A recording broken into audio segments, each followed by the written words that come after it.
In the name of God, the Lord of mercy, the giver of mercy. Parah number 23. Why should I not worship the one who created me? It is to him that you will be returned.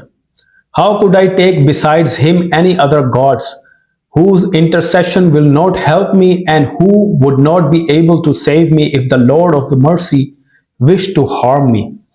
Then I would clearly be in the wrong. I believe in your Lord, so listen to me.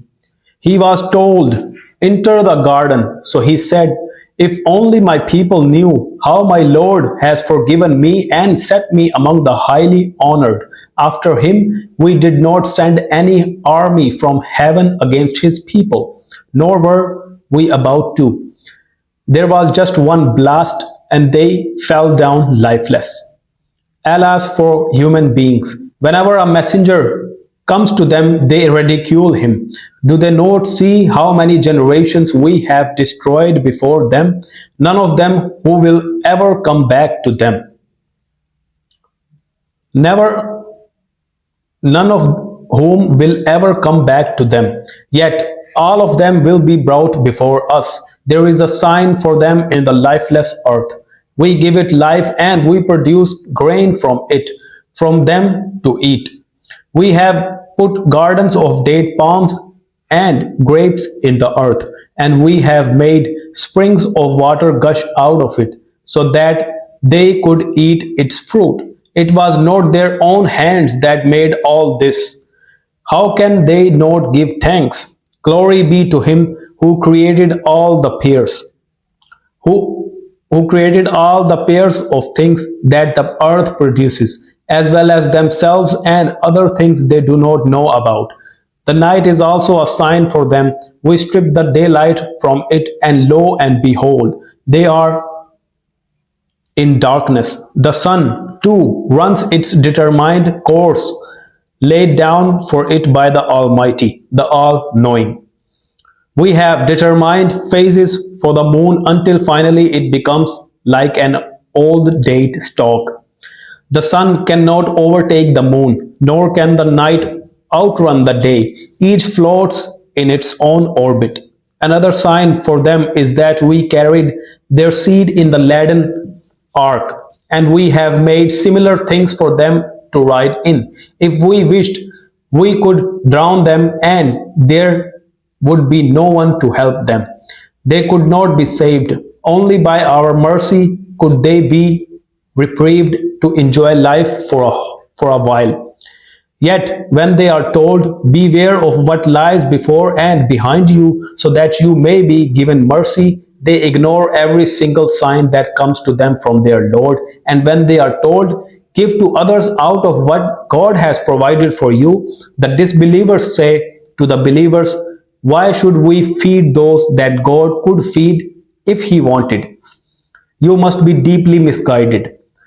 And they say, when will this promise be fulfilled, if what you say is true?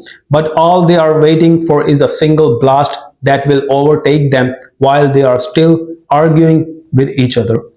They will have no time to make bequests, nor will they have the chance to return to their own people. The trumpet will be sounded, and lo and behold, they will rush out to their Lord from their graves. They will say, alas for us, who has resurrected us from our resting places? They will be told, this is what the Lord of mercy promised, and the messengers told the truth. It was just one single blast, and then, lo and behold, they were all brought before us.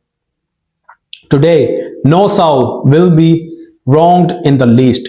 You will only be repaid for your deeds. The people of paradise today are happily occupied.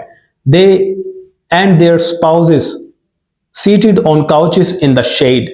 There they have fruit and whatever they ask for. Peace, a word from the Lord of mercy. But step aside today, you guilty ones. Children of Adam, did I not command you not to serve Satan, for he was your sworn enemy, but to serve me? This is the straight path. He has led great numbers of you astray. Did you not use your reason? So this is the fire that you were warned against. Enter it today because you went on ignoring my commands. On that day we shall seal up their mouths, but their hands will speak to us, and their feet bear witness to everything they have done. If it had been our will, we could have taken away their sight. They would have struggled to find the way. But how could they have seen it if it had been our will? We could have paralyzed them where they stood so that they could not move forward or backward. If we extend anyone's life, we reverse his development. Do they not use their reason? We have not taught the prophet poetry, nor could he ever have been a poet. This is a revelation, an illuminating Qur'an to warn anyone who is truly alive, so that God's verdict may be passed against the disbelievers. Can they not see how, among the things made by our hands, we have created livestock they control and made them obedient so that some can be used for riding, some for food, some for other benefits, and some for drink? Will they not give thanks? Yet they have taken other gods beside God to help them, though these could not do so even if they called a whole army of them together. So, Prophet, peace be upon him, do not be distressed at what they say. We know what they conceal and what they reveal. Can man not see that we created him from a drop of fluid? Yet, lo and behold, he disputes openly, producing arguments against us, forgetting his own creation. He says, who can give life back to bones after they have decayed? Say, he who created them in the first place will give them life again. He has full knowledge of every act of creation. It is he who produces fire for you out of the green tree. Lo and behold, and from this you kindle fire. Is he who created the heavens and earth not able to create the likes of these people? Of course he is. He is the all-knowing creator. When he wills something to be, his way is to say, be, and it is. So glory be to him in whose hand lies control over all things. It is to him that you will all be brought back. Surah number 37, ranged in rows. In the name of God, the Lord of mercy, the giver of mercy. By those angels ranged in rows, who rebuke reproachfully and recite God's word. Truly your God is one, Lord of the heavens and the earth, and everything between them, Lord of every sunrise. We have adorned the lowest heavens with stars and made them a safeguard against every rebellious devil. They cannot eavesdrop on the higher assembly, pelted from every side. Driven away, they will have perpetual torment. If any of them stealthily snatches away a fragment, he will be pursued by a piercing flame. So, Prophet, ask the believers, is it harder to create them other beings we have created? We created them from sticky clay. You marvel as they scoff, take no heed when they are warned, and resort to ridicule when they see a sign, saying, this is no more than blatant sorcery. What? After we have died and become dust and bones, shall we really be raised up again, along with our forefathers? Say, yes indeed, and you will be humiliated. Just one blast, and lo and behold, they will look and say, woe to us, this is the day of judgment. It will be said, this is the day of decision, which you used to deny. Angels, gather together those who did wrong and others like them, as well as whatever they worshipped beside God. Lead them all to the path of hell and halt them for questioning. Why do you not support each other now? No, indeed, they will be in complete submission on that day, and they will turn on one another excusingly. They will say, "You came to us from a position of power." They will say, "No, it was you who would not believe. We had no power over you, and you were already exceeding all limits. Our Lord's sentence on us is just, and we must all taste the punishment. We led we led you astray as we ourselves were astray.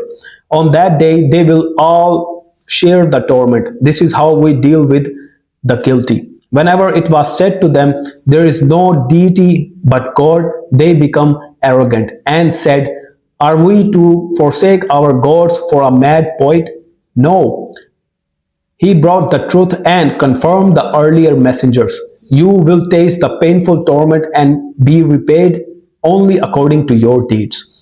Not so God's true servants, they will have familiar provisions, fruits, and will be honored in gardens of delight, seated on couches facing one another.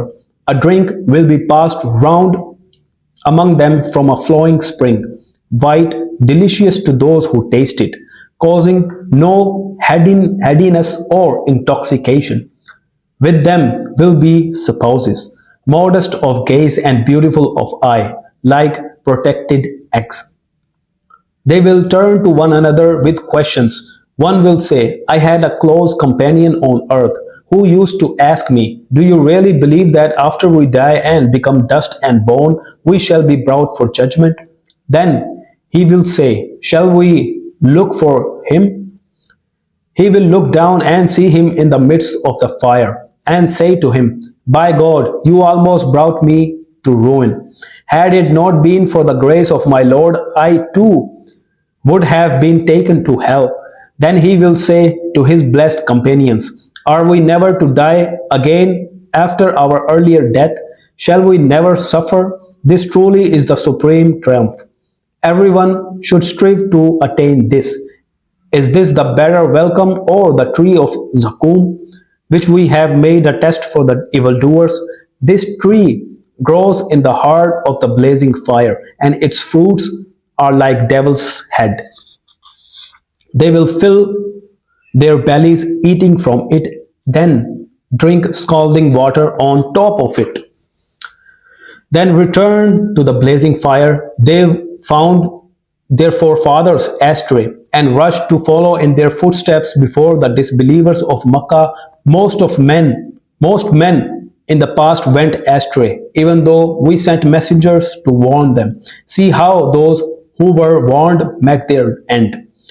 Not so the true servants of God. Noah cried to us, and how excellent was our response. We saved him and his people from great distress. We let his offspring remain on the earth. We let him be praised by later generations. Peace be upon Noah among all the nations. This is how we reward those who do good. He was truly one of our faithful servants. We drowned the rest. Abraham was of the same faith. He came to his Lord with a devoted heart. He said to his father and his people, "What are you worshipping? How can you choose false gods instead of the true God? So what is your opinion about the Lord of all the worlds?" Then he looked up to the stars. He said, "I am sick." So his people turned away from him and left. He turned to their gods and said, "Do you not eat? Why do you not speak?" Then he turned and struck them with his right arm. His people hurried towards him, but he said, "How can you worship things you carve with your own hands, when it is God who has created you and all your handiwork?" They said, "Build a pyre and throw him into the blazing fire." They wanted to harm him, but we humiliated them. He said, "I will go to my Lord. He is true. He is sure to guide me. Lord, grant me a righteous son." So we gave him the good news that he would have a patient son. When the boy was old enough to work with his father, Abraham said, "My son, I have seen myself sacrificing you in a dream. What do you think?" He said, "Father, do as you are commanded." And God willing, you will find me steadfast. When they had both submitted to God, and he had laid his son down on the side of his face, we called out to him, Abraham, you have fulfilled the dream. This is how we reward those who do good. It was a test to prove their true characters. We ransomed his son with a momentous sacrifice, and we let him be praised by succeeding generations. Peace be upon Abraham. This is how we reward those who do good. Truly, he was one of our faithful servants. We gave Abraham the good news of Isaac, a prophet and a righteous man, and blessed him and Isaac too. Some of their offspring were good, but some clearly wronged themselves. We also bestowed our favor on Moses and Aaron. We saved them and their people from great distress. We helped them so they were the ones to succeed. We gave them the scripture that makes things clear. We guided them to the right path. We let them be praised by succeeding generations. Peace be upon Moses and Aaron. This is how we reward those who do good. Truly, they were among our faithful servants. Elijah too was one of the messengers. He said to his people, have you no fear of God? How can you invoke Baal and forsake the most gracious Creator, God your Lord and the Lord of your forefathers? But they rejected him. They will be brought to punishment as a consequence, not so the true servants of God. We let him be praised by succeeding generations. Peace be to Elijah. This is how we reward those who do good. Truly, he was one of our faithful servants. Lut was also one of the messengers. We saved him and all his family except for an old woman who stayed behind, and we destroyed the rest. You people pass by their ruins morning and night. Will you not take heed? Jonah too was one of the messengers. He fled to the overloaded ship. They cast lots. He suffered defeat, and a great fish swallowed him, for he had committed blameworthy acts. If he had not been one of those who glorified God, he would have stayed in its belly until the day when all are raised up. But we cast him out sick onto a barren shore and made a gourd tree grow above him. We sent him to 100,000 people or more. They believed, so we let them live out their lives. Now, Muhammad asked the disbelievers, is it true that your Lord has daughters while they choose sons for themselves? Did we create the angels as females while they were watching? No, indeed, it is one of their lies when they say, God has begotten. How they lie. Did he truly choose daughters in preference to sons? What is the matter with you? How do you form your judgments? Do you not reflect? Do you perhaps have clear authority? Bring your scriptures if you are telling the truth. They claim that he has kinship with the jinn, yet the jinn themselves know that they will be brought before him. God is far above what they attribute to him. The true servants of God do not do such things, and neither you nor what you worship can lure away from God any except those who will burn in hell. The angels say, every single one of us has his appointed place. We are ranged in ranks. We glorify God. The disbelievers used to say, if only we had a scripture like previous people, we would be true servants of God. Yet now they reject the Qur'an. They will soon realize our word has already been given to our servants, the messengers. It is they who will be helped, and the ones who support our cause will be the winners. So, Prophet, turn away from the disbelievers for a while. Watch them, they will soon see. Do they really wish to hasten our punishment when it descends on their courtyards? How terrible that morning will be for those who were warned. Prophet, Turn away from the disbelievers for a while. Watch them, they will soon see. Your Lord, the Lord of glory, is far above what they attribute to him. Peace be upon the messengers and praise be to God, the Lord of all the worlds. Surah number 38. Sath. In the name of God, the Lord of mercy, the giver of mercy. Sath, by the Qur'an with its reminding. Yet the disbelievers are steeped in arrogance and hostility. How many generations we have destroyed before them? They all cried out. Once it was too late for escape. The disbelievers think it strange that a prophet of their own people has come to warn them. They say, he is just a lying sorcerer. How can he claim that all the gods are but one God? What an astonishing thing to claim. Their leaders depart, saying, walk away, stay faithful to your gods. That is what you must do. We did not hear any such claim in the last religion. It is all an invention. Was a message sent only to him out of all of us? In fact, they doubt my warning. In fact, they have not tasted my punishment yet. Do they possess the treasures of your Lord's bounty, the mighty, the all-giving? Do they control the heavens and earth and everything between? Let them climb their ropes. Their armed alliance is weak and will be crushed. The people of Noah, Ad, and firmly supported Pharaoh rejected their prophets before them. Samud, the people of Lut, and the forest dwellers each formed opposition against theirs. They all rejected the messengers and they were deservedly struck by my punishment. All the disbelievers here are waiting for is a single blast that cannot be postponed. They say, our Lord, advance us our share of punishment before the day of reckoning. Bear their words patiently, Prophet.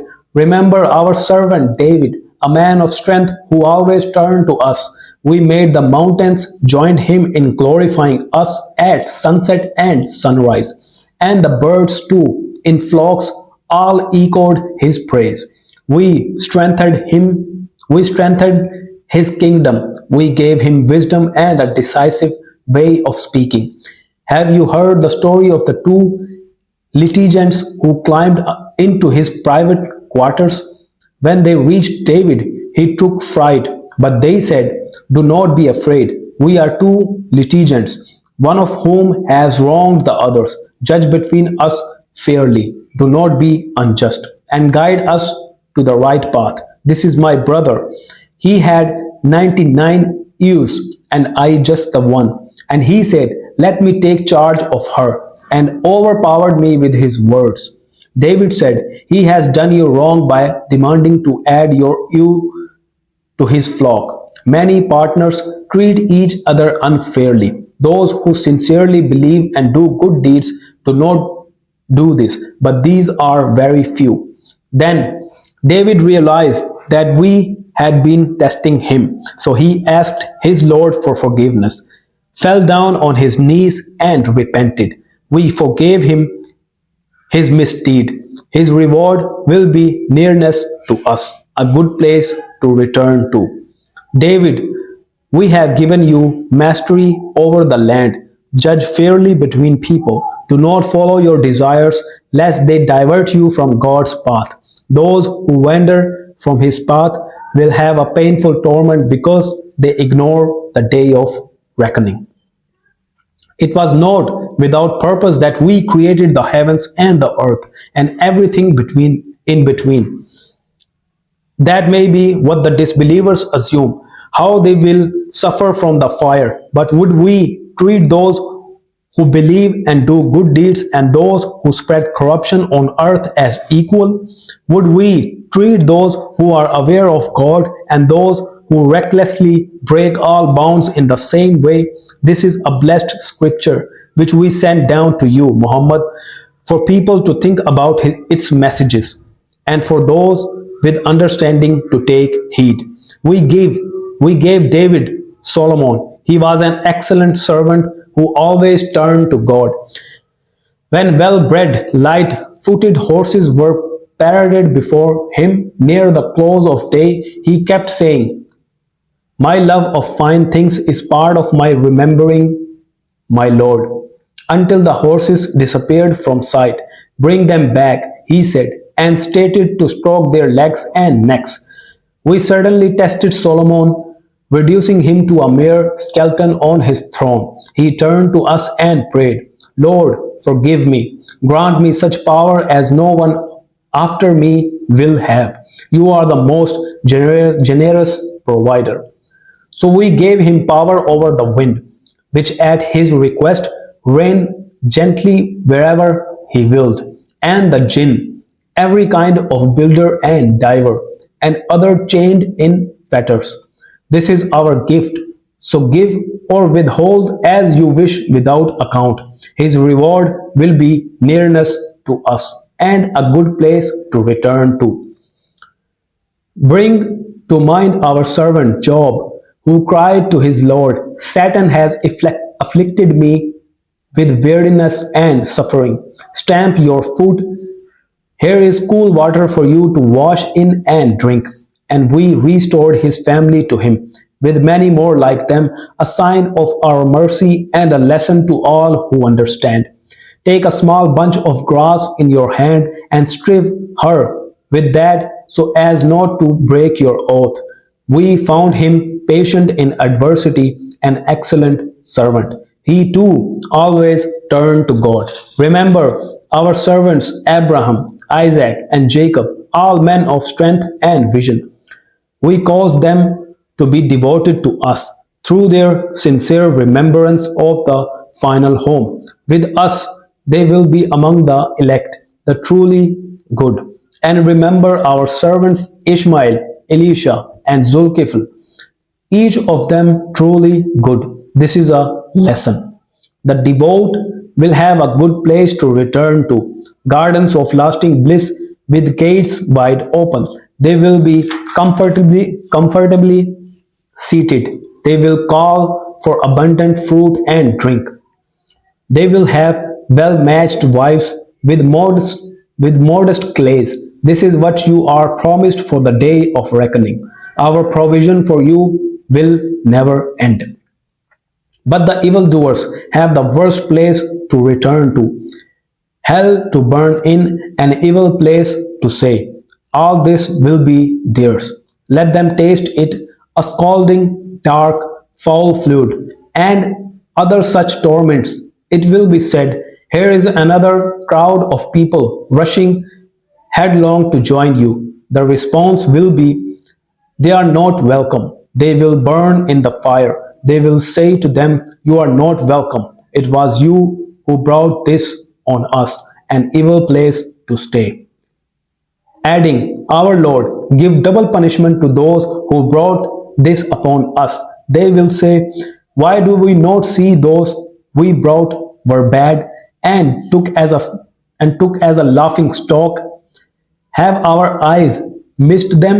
This is how it will really be. The inhabitants of the fire will blame one another in this way. Prophet, say, "I am only here to give warning. There is no God but God the One, the all-powerful, Lord of the heavens and earth, and everything between, the Almighty, the most forgiving."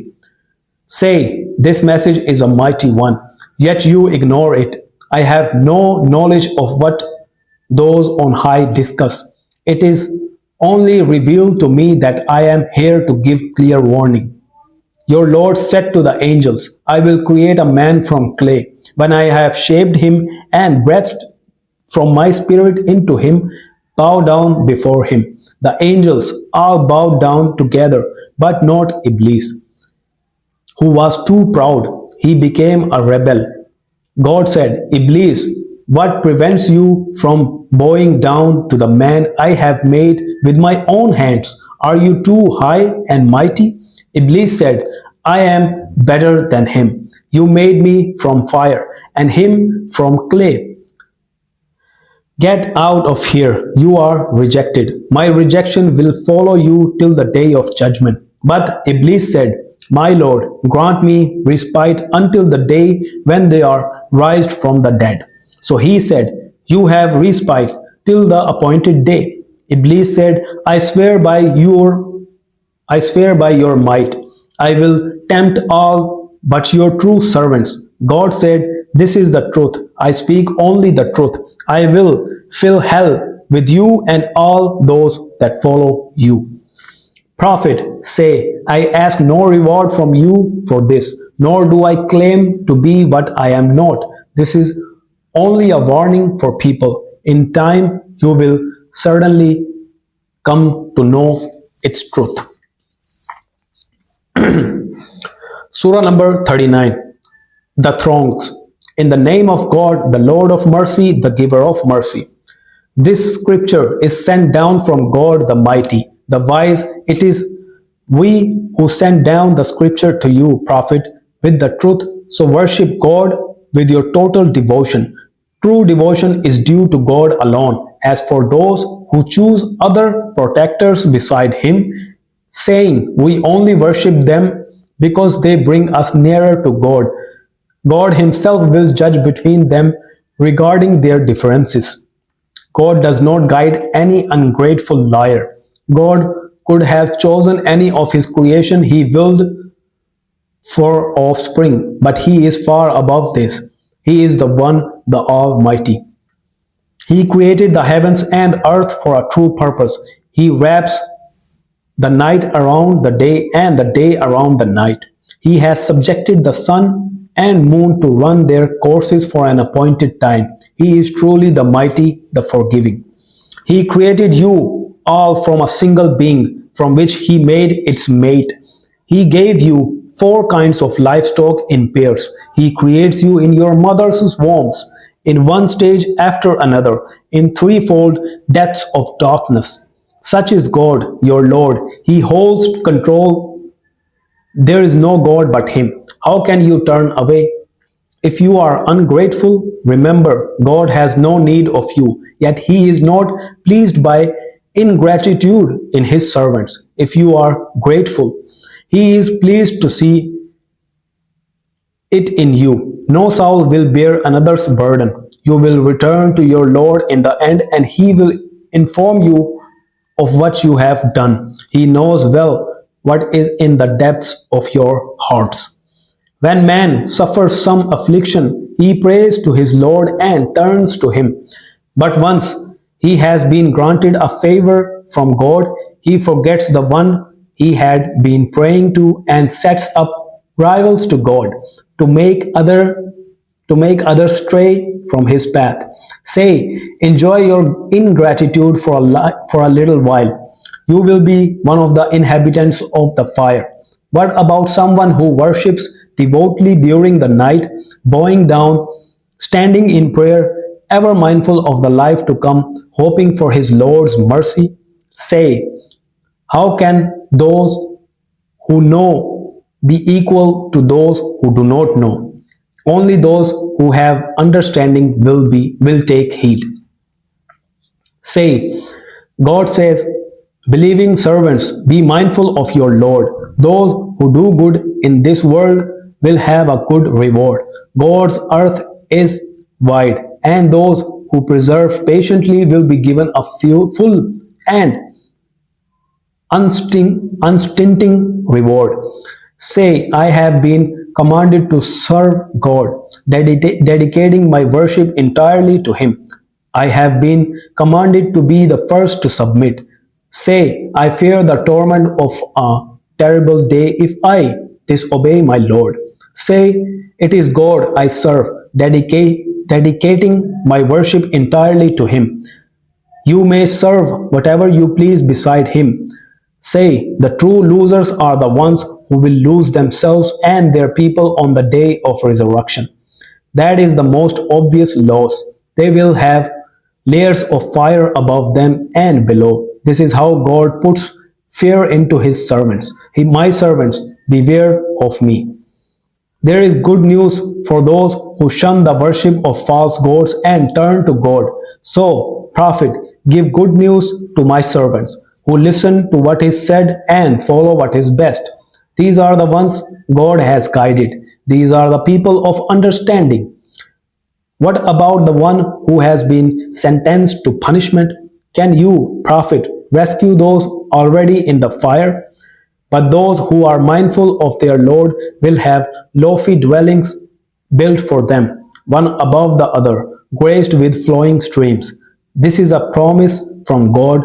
God does not break his promise. Have you not considered that God sends water down from the sky, guides it along to form springs in the earth, and then with it brings forth vegetation of various colors, which later withers, turns yellow before your eyes, and is crumbled to dust at his command? There is truly a reminder in this for those who have understanding. What about the one whose heart God has opened in devotion to him, so that he walks in light from his Lord? Alas for those whose hearts harden at the mention of God. They have clearly lost their way. God has sent down the most beautiful of all teachings, a scripture that is consistent and draws comparisons, that causes the skins of those in awe of their Lord to shiver. Then their skins and their hearts soften at the mention of God. Such is God's guidance. He guides with it whoever He will. No one can guide those God leaves to stray. No one can guide those who God leaves to stray. What about the one who will only have his bare face to protect him from his terrible suffering on the day of resurrection? It will be said to the evildoers, taste what you have earned. Others before them also disbelieved, and the punishment fell on them unawares. God gave them the punishment of disgrace in this world to taste. The punishment will be even harder in the hereafter, if only they knew. In this Quran, we have put forward all kinds of illustration for people so that they may take heed. An Arabic Quran free from any distortion so that people may be mindful. God puts forward this illustration. Can a man who has for his masters several partners at odds with each other be considered equal to a man devoted wholly to one master? All praise belongs to God, though most of them do not know. You, Prophet, will certainly die, and so will they. And on the day of resurrection, you will dispute with one another in the presence of your Lord.